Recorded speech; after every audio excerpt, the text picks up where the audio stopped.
Boa tarde a todos, está aqui o professor Bruno, mais uma vez, iniciando a nossa terceira aula do curso de licitações. Vamos ao nosso primeiro bloco. Se você não conhece o nosso curso de licitações, vamos conhecê-lo. É um curso que inicialmente você tem acesso a 120 questões, não é?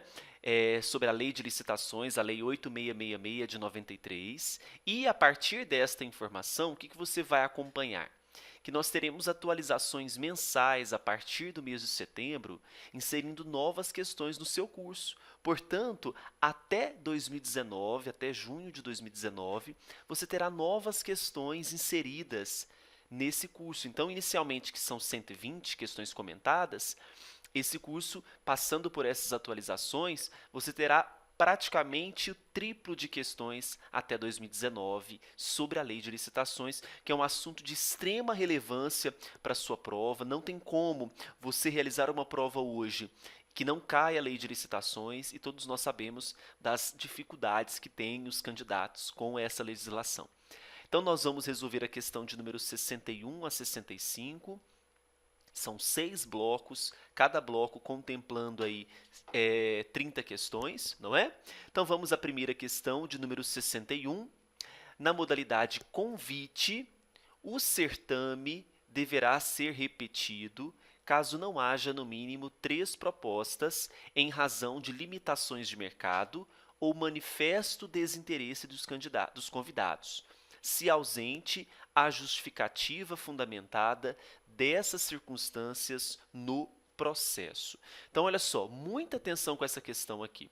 O que ela está informando para a gente? Que na modalidade convite, o certame deverá ser repetido. Quando? Se não houver, no mínimo, 3 propostas em razão das limitações de mercado ou manifesto desinteresse dos candidatos, se ausente a justificativa fundamentada dessas circunstâncias no processo. Olha só, essa assertiva ela está compatível com o que prevê a súmula 248 do Tribunal de Contas da União. A súmula 248 do Tribunal de Contas da União, ela prevê justamente isso, que se houver justificativa, o que acontece? Nós vamos repetir o convite. Agora, se houver justificativa, prossegue normalmente. Isso está compatível com a súmula 248 do Tribunal de Contas da União e com o artigo 22, parágrafo 7º da Lei 8666. Vamos aqui fazer a leitura do artigo 22, parágrafo 7º. Olha só o que ele prevê. Quando, por limitações do mercado ou manifesto desinteresse dos convidados, for impossível a obtenção do número mínimo de licitantes exigidos no parágrafo 3º, e o parágrafo 3º desse artigo fala sobre o convite, essas circunstâncias deverão ser devidamente justificadas no processo, sob pena de repetição do convite. Então, é isso que eu acabei de falar. Se houver justificativa, então, com justificativa, o que acontece? A licitação prossegue. Sem justificativa, nós temos um novo convite, ou seja, uma repetição. Então, a questão 61, ela está correta. 62. O tratamento diferenciado conferido pela legislação de regência às microempresas e empresas de pequeno porte contempla no que concerne às contratações com a administração pública. Aqui nós temos que observar um decreto, que é o decreto 8538 de 2015, que fala do tratamento diferenciado aplicado no que tange às licitações, às microempresas e às empresas de pequeno porte. Vamos ver dessas assertivas quais estão compatíveis com o decreto. 1. Preferência de contratação para as microempresas e empresas de pequeno porte como critério de desempate nas licitações. Essa foi fácil, está verdadeiro. E lá no decreto nós temos um artigo, que é o 5º, que traz esse texto para a gente. Então, há essa preferência. 2. Obrigatoriedade em certames para aquisição de bens de natureza divisível de cota de até 5% do objeto para a contratação de microempresas e empresas de pequeno porte. O problema dessa assertiva número 2 é o percentual. Segundo o decreto 8538, o percentual é de cota de até 25%. Tá? Isso está no artigo 8º do mesmo decreto. 3. Exigência aos licitantes de subcontratação de microempresa ou empresa de pequeno porte que não pode ser afastada sob alegação de prejuízo ao conjunto do objeto a ser contratado. O problema está no finalzinho. Pode ou não ser afastada sob alegação de prejuízo? Claro que pode. Então, nós temos, então, desde que não haja prejuízo para o conjunto ou complexo do objeto. Então, se houver prejuízo, poderá ser afastado? Sim. Então, a 3 também está falsa, assim como a número 2. Então, está correto somente a 1, gabarito letra E. 63. É vedada a criação de modalidades de licitação não expressamente previstas na Lei 8666 de 93, sendo permitida, no entanto, a combinação entre as modalidades constantes da referida lei. Qual que é o problema dessa questão 63? Nós sabemos que é vedada a criação de outras modalidades das que estão previstas na Lei 8666. E a combinação, ela pode ocorrer? Não. Onde que a gente justifica isso? Artigo 22 da Lei 8666, e o parágrafo é o 8º. Olha, é vedada a criação de outras modalidades de licitação ou a combinação das referidas neste processo. Então, tanto a criação quanto a combinação não são permitidas. Tá bom? Questão 63 está incorreto. Vamos justificar aqui com o artigo número 22, parágrafo 8º da Lei 8666.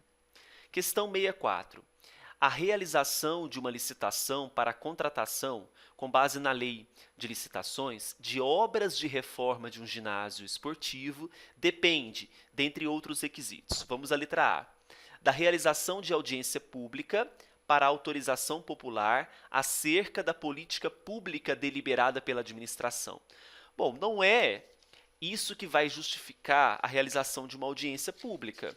Se nós fizermos uma leitura atenta do artigo 39 da legislação, a gente percebe que sempre que o valor estimado para uma licitação ou para um conjunto de licitações simultâneas ou sucessivas for superior a 100 vezes o limite previsto no artigo 23, inciso 1, a linha C desta lei, o processo será iniciado obrigatoriamente com uma audiência pública. Mas aqui nós não temos informações suficientes para justificar essa afirmação, não é?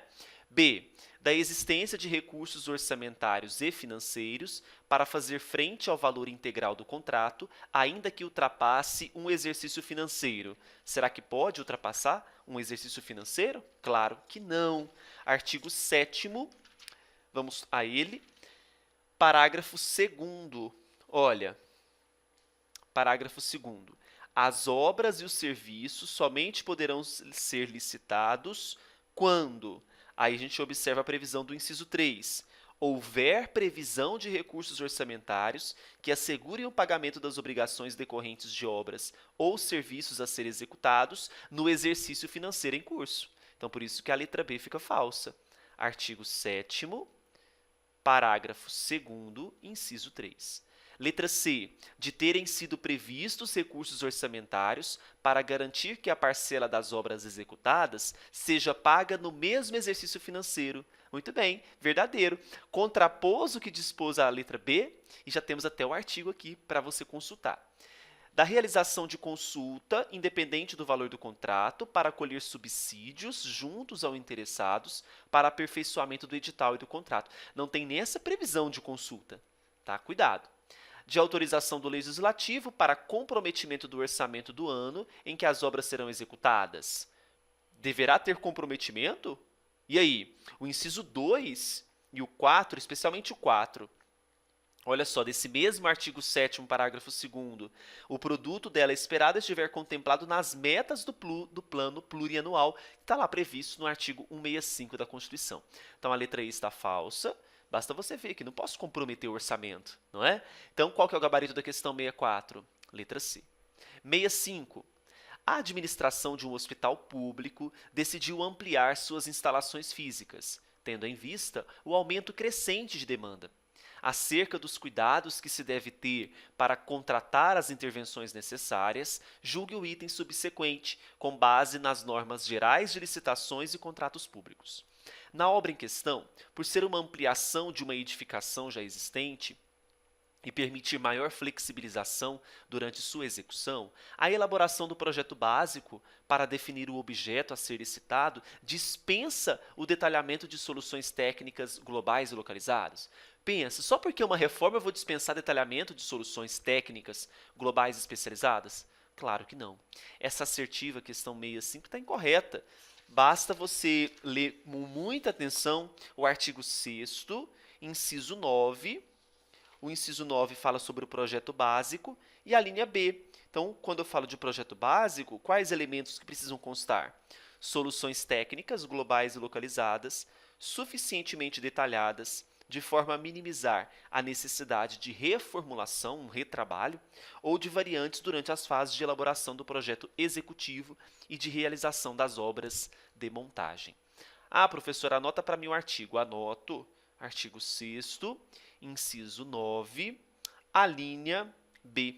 Então, lê todo esse artigo 6º que ele é relevante, porque ele traz o conceito de obra, serviço, compra, alienação, né? As modalidades de execução, direta e indireta. Então, faz sentido você ler isso para a gente. Então, nós fechamos o nosso primeiro bloco da aula 3.